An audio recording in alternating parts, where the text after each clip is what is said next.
Hey guys, welcome to my channel. This is kind of a new thing for me. I'm going to be making some video updates, some vlogs of my progress in dietary change that I'm making. Let me give you a little bit of precursor. I was in the Navy for 6 years, and during the duration of that time, I was approximately 185, 5'10", and I was approximately 185, and that's with military regiment of working out requirements and making sure that you're able to be in shape for the biannual physical exams that we would have. And I was in fairly good shape, at least condition. I was able to do 120 push-ups in 2 minutes and around the same sit-ups in 2 minutes.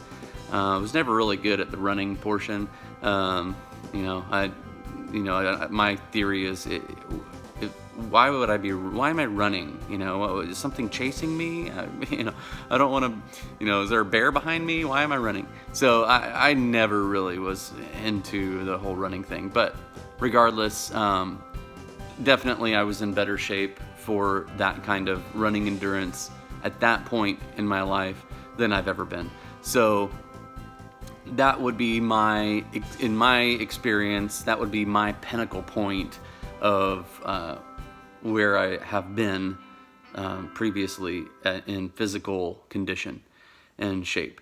So I would like to get back to that. I know it's been quite a few years. I got out of the military in 2006, and here we are, 2018. So it's been quite a while. So I may not be able to get into the physical shape that I was, but I'm certainly going to try.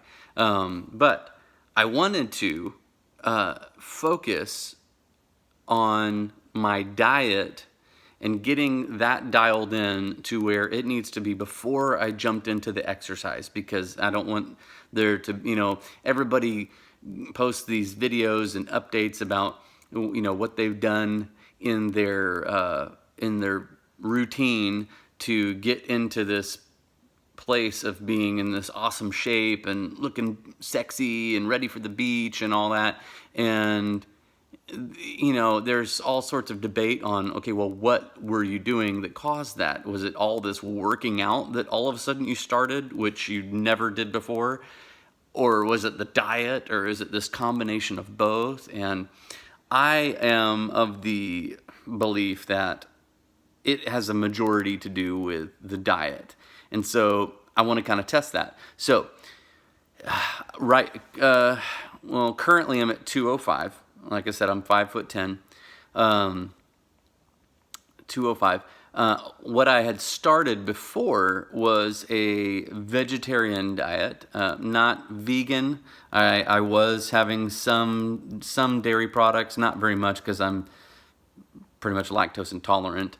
But there was the occasional cottage cheese with some fruit in the morning, stuff like that.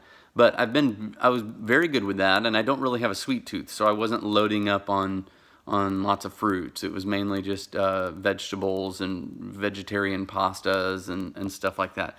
So I started my dietary, what we call this, evolution or dietary change process with a vegetarian-based diet, and no work. Like I said, no working out, just simply dietary change.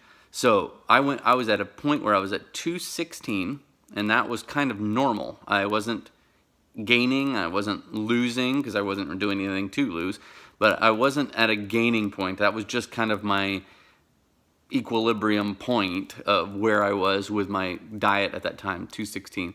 So when I went to vegetarian, in a course of about 2 months, went down to about 205. So from 216 to 205, just on changing to a more vegetarian type diet. Now, I don't have, I think I've just mentioned, I don't have a sweet tooth. I've kind of lost that, and it doesn't mean that I don't have sweets. There are, every once in a while you get that chocolate shake craving and you're hitting Ben and Jerry's up. But yeah, I don't do that often because it always makes me feel sick afterwards. Anyway, got to that point and kind of got to this. It kind of quickly dropped down to this from 216 to 205, and then I've kind of bobbed around from 203, 205, 207, 205, 203. Kind of just this sine wave of kind of around that 205 point, and I feel like I kind of hit a wall. Then I read this book by Gary Taubes, I want to say is how you pronounce it, but Taubes is the last name, Gary.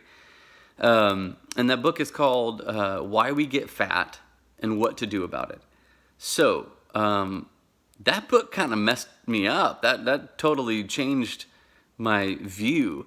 And not just from an opinion basis, because the reason I went to the vegetarian was from all of any number of Netflix documentaries that you could pick from, What the Health and I can't think of, Fork Over Knife or something like that.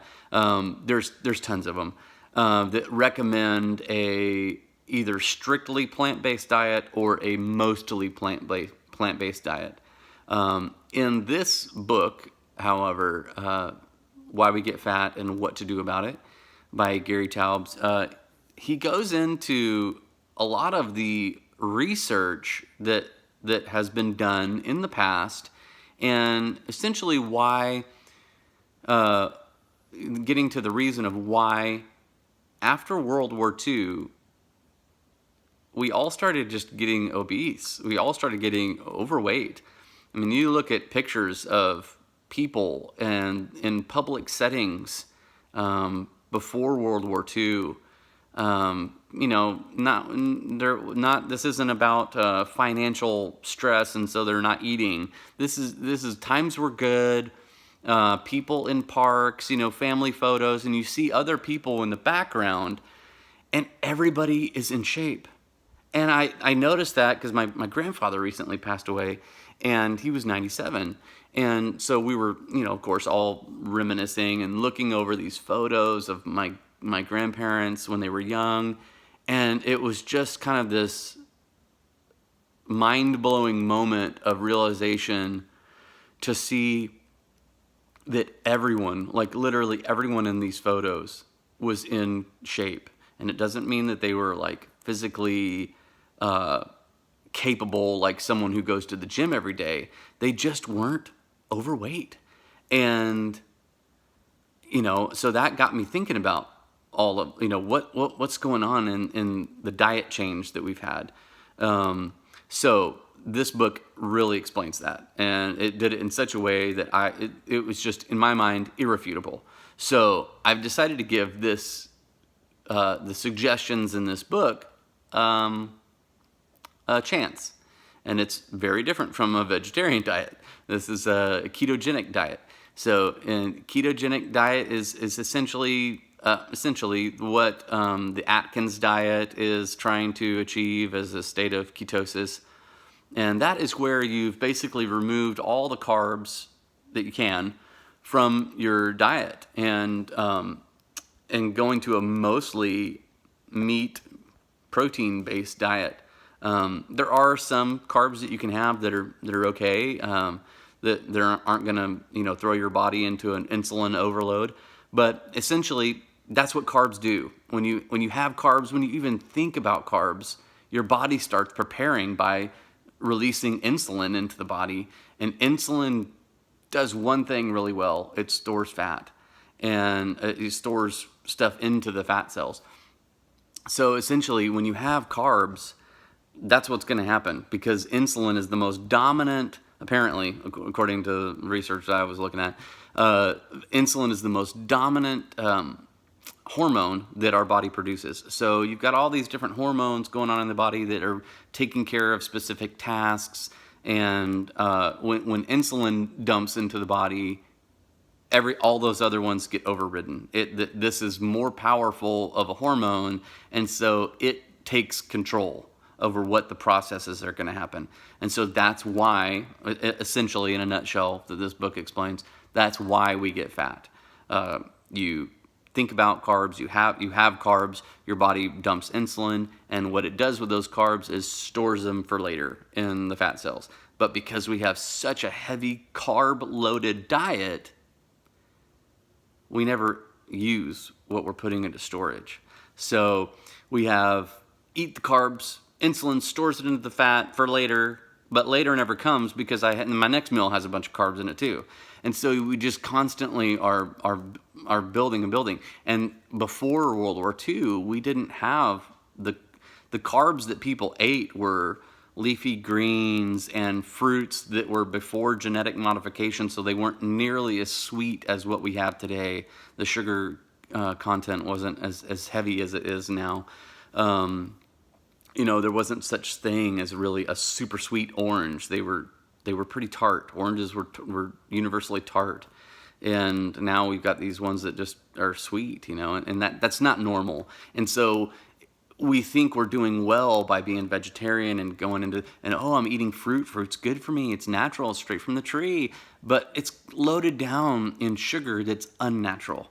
And that sugar is fructose. And quick study will show you that fructose is not the best sugar in the body. Now, thankfully, with a fruit, you've also got this fiber that your body's dealing with at the same time that it's taking in the sugar. And so it's not as bad as going out and getting a soda pop that has fructose in it. Anyway, getting to the point, I am starting this series because I am going to be going away from this vegetarian diet that I've been on, and I will be going to a ketogenic diet. I started yesterday, and it's probably in my mind, but I already kind of do feel different, more energetic, just in that one day. Well, day and a half really. Kind of started the day before yesterday in the afternoon. So, yeah. So we will see if this is all a bunch of myth. I'm either going to die of a heart attack or something, or I'm not going to lose any weight. But come along with me and let's figure this out and get some concrete evidence. Like I said, I'm not going to be doing a workout routine other than mild push-ups and sit-ups. And I'm talking mild, like maybe 50 a day of each, and that's it. Maybe like 30, a set of 30 and a set of 20. That is not, that is just to keep the blood pumping. That is not any kind of a workout routine that's going to get you into Arnold Schwarzenegger physique or anything remotely close. That's just to keep me from being purely sedentary. So anyway, no running, none of that. Just approximately 50 sit-ups and push-ups a day. There may be days I even forget. So I have a kind of a busy schedule and it gets crazy sometimes. But anyway, so yeah, diet change, no physical routine that's significant enough to even, count. And we will see where I'm at. Currently, I'm at 205, as I mentioned.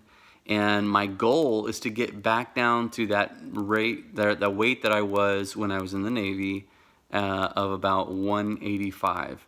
We'll see if that happens. Maybe more, maybe less. We'll see. Hopefully it's going to be good. Come along with me. Subscribe to the channel.